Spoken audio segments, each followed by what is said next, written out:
This is the latest area within Franklin County to see search activity since police discovered DNA evidence at a seasonal camp 10 miles north of here. It was exactly where I said I would go if I was them. I would go right through there. An avid outdoorsman born and raised in Malone, Michael McCaffrey wasn't surprised when he heard the fugitives were in nearby Owl's Head. If you look up on a map, Denimora, Lion Mountain, Owl's Head, and Dickinson are all in a straight beeline west. And with old railroad tracks lining the route, he wasn't surprised when officers showed up a few days later to search in his front yard, even though he believes the convicts would never follow such an obvious trail, considering thousands of law enforcement officers are watching their every move. I think they're watching the roads too much, and they need to stick to the woods. These guys are smart enough. They're not. If you're playing this game to win, you're not running down the road. With confirmed DNA evidence linking Richard Matt and David Sweat to a seasonal camp in Owl's Head, many people in Franklin County thought their days were numbered. But after several false alarms, many are starting to lose faith. I was like, yeah, they got him. They got him this time. And now there's like no lead at all. It's just scattered. Oh, here, now we're over there searching. After being on the run for weeks, navigating the rough, mountainous terrain of the Adirondacks, the prisoners are growing more weary every day, and neighbors here in Malone are having a hard time sleeping, knowing these desperate men may be armed. That's awful scary.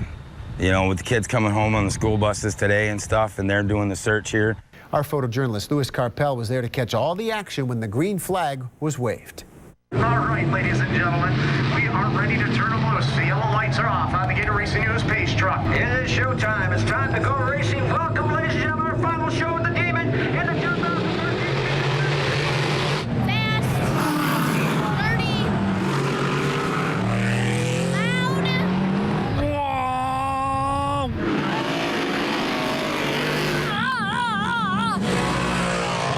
I think it's the excitement, the power. You can feel the thunder of the cars around the track.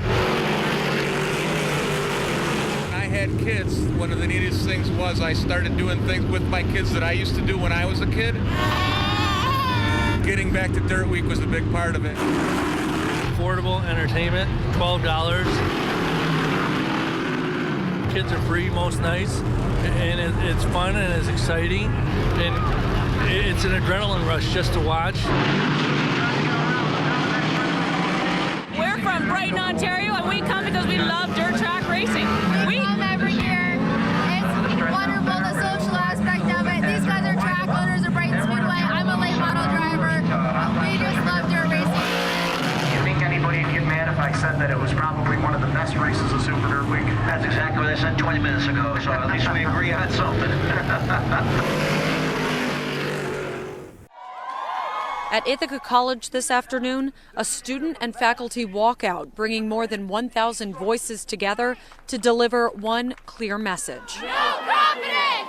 A call for college president Tom Rochon to step down. These students have something real to say, myself included, and I think that he needs to leave this college as soon as possible. At 1:30 this afternoon, students and teachers held the largest walkout in recent memory at Ithaca College.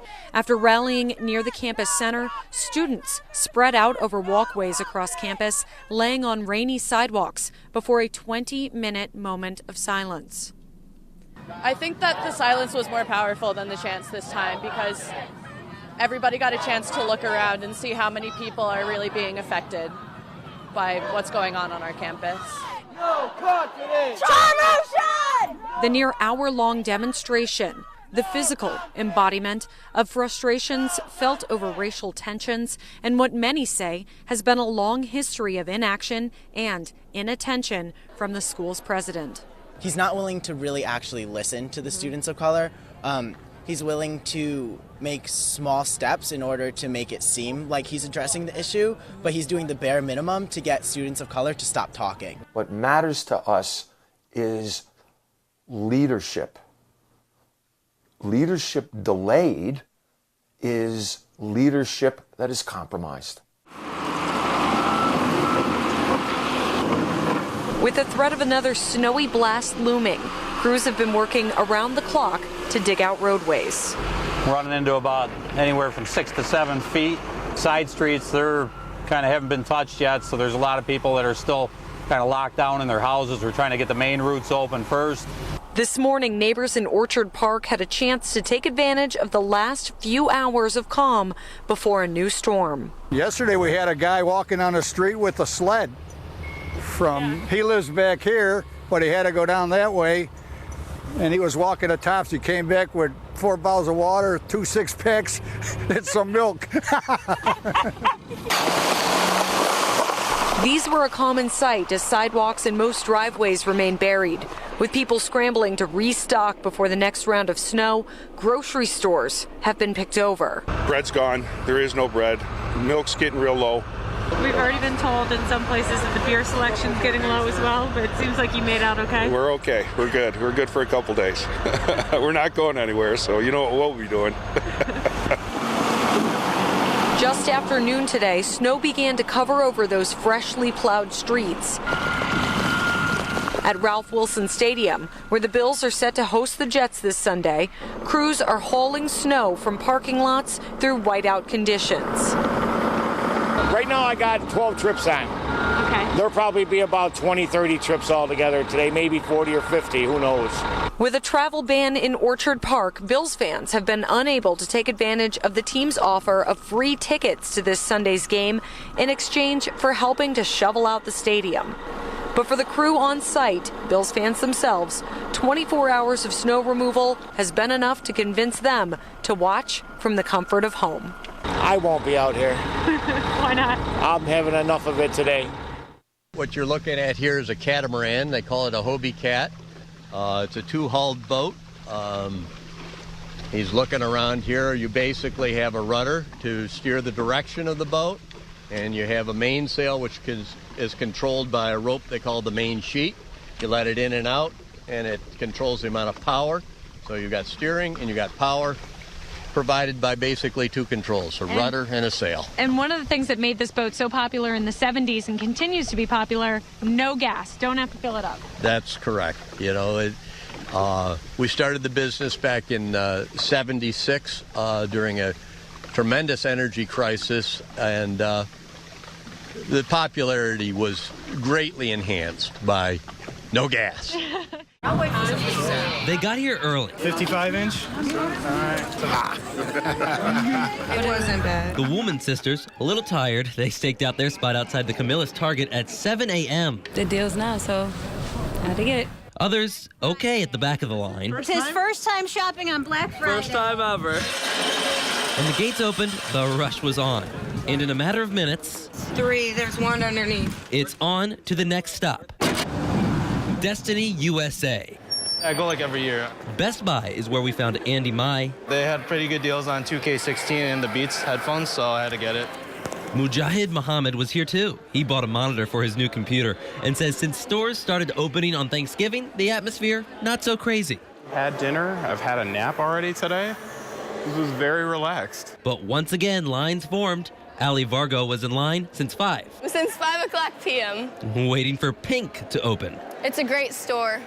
They've got some really cute things in there. And she won't stop there. Shop till you drop. Stores have opened up at different times throughout the mall, and many will remain open throughout the night.